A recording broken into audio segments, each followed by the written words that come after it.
American Leaders and Heroes by Wilbur F. Gordy. Chapter 19, Thomas Jefferson and the Louisiana Purchase, 1743 to 1826. Through the achievements of early pioneers and settlers, of whom Daniel Boone is the type, the region lying between the Allegheny Mountains and the Mississippi River came into the possession of the United States. In a very different way did the territory lying between the Mississippi River and the Rocky Mountains become a part of the national domain.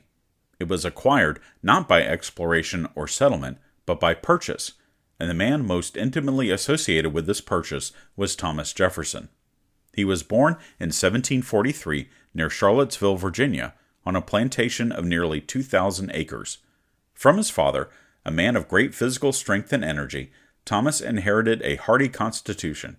As a boy, he lived an out-of-door life, sometimes hunting for deer, wild turkeys, and other game, sometimes swimming or paddling his boat in the river near his home, and sometimes riding one of his father's horses. A skillful and daring rider, he remained to the end of his long life fond of a fine horse. When he was 5 years of age, he entered school, and thus early began his lifelong habit of reading and study. Even in his younger boyhood days, he was known among his playmates for industry and thoroughness. At 17, he entered William and Mary College at Williamsburg, Virginia. Although Williamsburg was a village of only 1,000 people, it was the state capital and represented the most aristocratic and refined social life of the colony. As a young college student, Jefferson received the full advantage of this good society, and at the same time studied very hard, sometimes as much as 15 hours a day.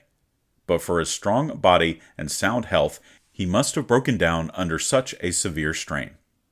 Being simple, refined, and gentle in manner, with a cheerful disposition and rare intelligence, he easily won and kept warm friends. One of these was the rollicking, fun-loving Patrick Henry, who with his jokes and stories kept everyone about him in good humor. He and Jefferson were, in their youth, the best of friends, and spent many an hour in playing their violins together. While in college at Williamsburg, Jefferson, according to a description left of him as he appeared at that time, was 6 feet 2 and 1/2 inches tall, with a slender frame, a freckled face, sandy hair, hazel gray eyes, and large feet and hands. He stood erect, straight as an arrow, a perfect picture of health and vigorous young manhood.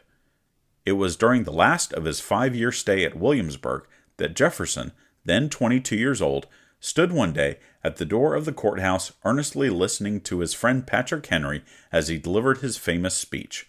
The impassioned words of the great orator, bitterly denouncing the Stamp Act, made a deep impression upon young Jefferson's fervid nature. They fell as seed in good soil, and a few years later yielded harvest in the cause of liberty. These two men, devoted friends as they were, had many traits in common. Both were earnest patriots and fought in the same cause. But unlike Patrick Henry, Thomas Jefferson was a poor speaker. His power expressed itself rather through his writing, and with such grace and strength that he has rightly been called the pen of the Revolution. At 29 years of age, he married a beautiful young widow of 23. After the wedding festivities, he and his bride started out in a 4-horse carriage to drive to his home, Monticello, more than 100 miles away. It was in the month of January, and a heavy snowstorm overtook them, compelling them to abandon the carriage and continue the journey over the rough mountain roads on horseback. When at last they reached Monticello, tired and hungry, it was so late that the slaves had gone to their quarters for the night. The house was dark and the fires all out, but the bride and groom quickly kindled a fire, hunted up refreshments, and made the empty rooms ring with their songs and merriment. Thus, with joyous hearts, did they begin a long-continued and happy married life in their beautiful home, Monticello. Both Jefferson and his wife inherited wealth. When he was married, he owned 5,000 acres of land and 52 slaves, and a year later, his wife's father died and left her 40,000 acres of land and 135 slaves. He became strongly attached to his mountain home and his life there as a planter, taking great interest in laying out and cultivating the grounds and in introducing many new varieties of plants and trees. But he was too public-spirited to be lost in his private interest. In the year following his marriage, The famous Boston Tea Party emptied the chests of taxed tea into the Boston harbor. Then followed such stirring events as the Boston Port Bill, the first meeting of the Continental Congress, and the battles of Lexington and Concord, and finally the crisis when the brave men of the Continental Congress, having decided that the time had come for the American people to declare themselves free and independent of England, appointed a committee of 5 to draw up the Declaration of Independence. Jefferson was one of this committee, and as he had distinguished himself for literary ability, it fell to him to write the first draft of this great state paper. Congress spent a few days in making some unimportant changes in Jefferson's draft, but left it practically as he had written it. On July 4, 1776, all the members of the Continental Congress signed the Declaration of Independence in Carpenter's Hall, Philadelphia, a hall which is yet standing. One of the striking things that Jefferson wrote in the Declaration of Independence was that all men are created equal. He was always democratic in feeling, trying to do what he could for the interest of rich and poor alike. There was a law in Virginia requiring that the owner of land should hand it down to his eldest son. In its place, he got a law passed which would permit all the children of a family to share in the land owned by their father. Another law in Virginia required that people should pay taxes for the support of the religious denomination, or church, known as the Established Church. As Jefferson believed this law unfair, he secured the passage of one which provided that nobody should be compelled to pay taxes for the support of any church. But Jefferson showed his sympathy for the rights of others quite as much in his private as in his public life, and won the personal attachment of his numerous household. His letters to his little daughters were full of loving advice, and their letters to him breathed the spirit of genuine affection. When, after the close of the Revolution, Franklin returned from his mission as minister to France, Jefferson was sent to take his place. On his return to Monticello at the end of 5 years, his slaves went miles to meet him and give him a hearty welcome home. They wished to take the horses from the carriage that they might draw it themselves, and when, arriving at the house, Jefferson alighted, they bore him proudly upon their shoulders, while they laughed and cried for joy because Massa had come home again. Jefferson was truly polite because he had warm sympathy for others, especially for the poor and the needy. Once, when he and his grandson were out riding together, they met a Negro who bowed to them. The young man paid no attention to the Negro, but Jefferson politely returned the bow, saying, "Do you permit a Negro to be more of a gentleman than yourself?" thus teaching the young man a useful lesson. After filling many of the highest offices in the country, Thomas Jefferson became the 3rd President of the United States in 1801. He had looked on with serious misgivings at some of the ceremonies and formalities in the Executive Mansion while Washington was President.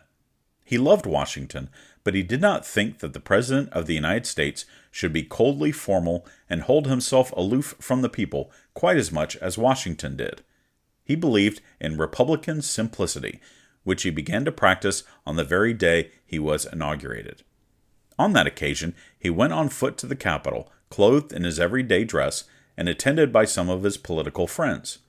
It became his custom later, when going up to the Capitol on official business, to ride on a horse, which he tied with his own hands to a fence nearby before entering. He declined to hold weekly levees, as had been the custom, but instead opened his house to all on the 4th of July and the 1st of January.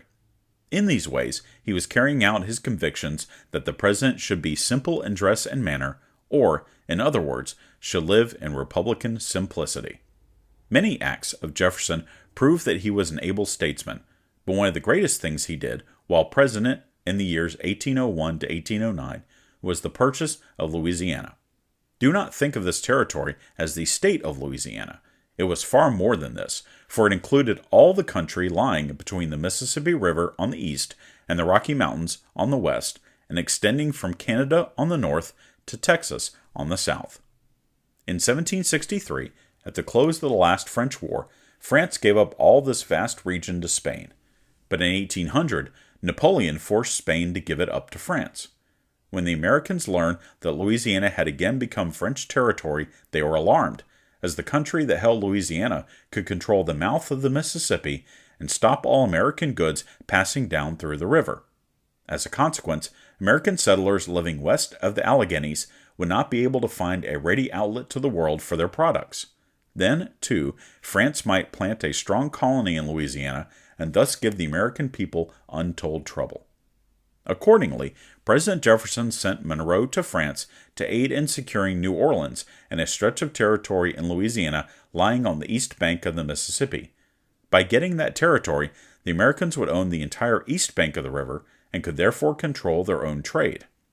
The Americans approached Napoleon at a fortunate time, for he was greatly in need of money to aid him in his war with England. Besides, he feared that England might seize Louisiana with their fleet. He had therefore gladly sold us for $15 million all the immense territory of Louisiana. By carefully looking at your map, you will get some idea of its vast extent. It was much larger than all the rest of the territory which we held before this purchase was made. Jefferson himself, perhaps, hardly realized how great a thing he was doing for his country when he made the purchase. At the end of his term of office as president, Jefferson retired to private life in his much-loved home of Monticello. Famous not only for his statesmanship, but for his learning, he was called the Sage of Monticello, and was visited by people from far and near. The number of his guests was enormous, his housekeepers sometimes finding it necessary to provide 50 beds for them. Of course, all this entertaining was a great burden, and the expense of it almost ruined him financially. But his life moved happily on. Always busy with some useful work, he took a deep interest in education and was the founder of the University of Virginia, in which he felt a just pride.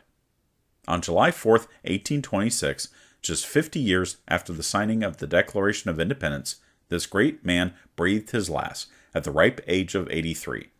On the tombstone which marks his grave at Monticello is this inscription, written by his own hand. Here was buried Thomas Jefferson, author of the Declaration of Independence, of the Statutes of Virginia for Religious Freedom, and father of the University of Virginia. It was such things as these, things that touched the freedom of all men, that he sought to further, and in doing so found his greatest satisfaction. End of chapter 19.